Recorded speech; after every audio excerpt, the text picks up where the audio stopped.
పిఎస్ఎల్ one తర్వాత ద్వారా నేను ఒకటి ఏంటంటే యాక్సిడెంట్స్ బాగా జరుగుతూ ఉన్నాయి.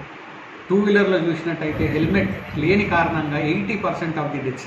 ఫర్ ఎగ్జాంపుల్ 100 యాక్సిడెంట్స్ అయినాయి, మోటార్ సైకిల్ ఈజ్ ఇన్వాల్వ్డ్ అనుకుంటే 80% ఆఫ్ ది డెత్స్ హెల్మెట్ లేని కారణంగా అవుతున్నాయి. మేము ఈరోజు కూడా మార్నింగ్ స్కూల్లో డిస్ప్లే చేసినాం హెల్మెట్ ఉంటే అడ్వాంటేజ్ ఏందని.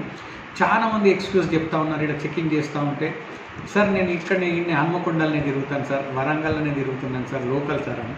నా ఒకటి రిక్వెస్ట్ మీతోటి ఏంటంటే, టూ వీలర్స్ ఎవరు హైదరాబాదో ముంబైయో ఢిల్లీయో పోరండి. అందరు కూడా లోకల్ జనగాం అతను జనగాంలోనే తిరుగుతాడు, హన్మకొండ అతను హన్మకొండలనే తిరుగుతాడు. కాబట్టి యాక్సిడెంట్ కానీ ఇన్ని కిలోమీటర్స్ తిరుగుతూనే యాక్సిడెంట్ అవుతుంది అనేది రూల్ లేదు. కాబట్టి తప్పనిసరి మీరు ఇంట్లో నుంచి బయటికి వెళ్ళి ఒక ఫర్లాంగ్ పోయినా సరే హెల్మెట్ ధరించండి. మీకోసం, మీ కుటుంబం కోసం, మన మీద ఆధారపడి ఉన్న కుటుంబ సభ్యులను దృష్టిలో పెట్టుకొని ఏదో పోలీస్ చాలానో ఆర్టీఓ చాలానో కాకుండా మీ మీద బాధ్యతగా మీరు ఆలోచన చేసి హెల్మెట్ ధరించండి. ప్రభుత్వం ఒక రూల్ పెట్టింది అని అంటే అన్ని బాగోగులు ఆలోచించి చేసి పెడతారు. కాబట్టి కొందరు హెల్మెట్ పెడతా ఉన్నారు, దాన్ని బెల్ట్ టైప్ చేయటం లేదు. అది కూడా పెట్టినా వేస్టే. కాబట్టి మీరు బెల్ట్ పెట్టుకోండి, అదేవిధంగా సీట్ బెల్ట్ పెట్టుకోండి. మొన్ననే రీసెంట్లో ఒక యాక్సిడెంట్ చూసినాం మనము. ఆ వెహికల్ని చూస్తే ఎంతమంది చనిపోయారు అని అడుగుతారు మీరు. వెహికల్ చూపిస్తాం మేము మీకు. సీట్ బెల్ట్ పెట్టుకున్న కారణంగా ఇద్దరికి ప్రాణంతో బయటపడ్డారు, మైనర్ ఇంజురీస్ తోటి. సీట్ బెల్ట్ ఉంటేనే మీకు బెలూన్ ఓపెన్ అవుతుంది. సీట్ బెల్ట్ వాళ్ళు పెట్టుకున్నారు, ఇద్దరు ధరించినారు కాబట్టి బెలూన్స్ ఓపెన్ అయినాయి. మేజర్ యాక్సిడెంట్, బట్ వాళ్ళు మైనర్ ఫ్రాక్చర్స్ తోటి బయటపడ్డారు. సో లైవ్ ఎగ్జాంపుల్స్ మనకు తెలిసినప్పుడు కూడా మనం నెగ్లెక్ట్ చేస్తున్నాం, సీట్ బెల్ట్ ధరించటం లేదు.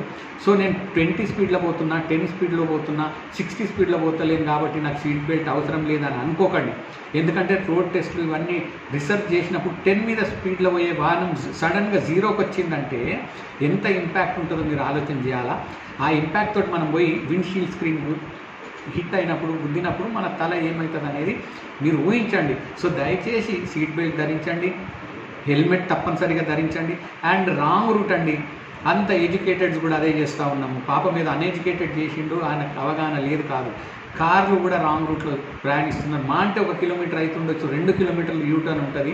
దయచేసి యూటర్న్ దగ్గరనే రాంగ్ రూట్లో పోకండి. మీరు రాంగ్ రూట్లో పోయినట్టు అయితే మీ ప్రాణాలే కాకుండా అదర్ రోడ్ యూజర్స్కి కూడా లైఫ్ థ్రెటనింగ్ ఉంటుంది. కాబట్టి చాలా స్ట్రింజెంట్ పనిష్మెంట్స్ రాబోతూ ఉన్నాయి. సుప్రీంకోర్టు గైడ్ లైన్స్ కూడా ఇచ్చింది.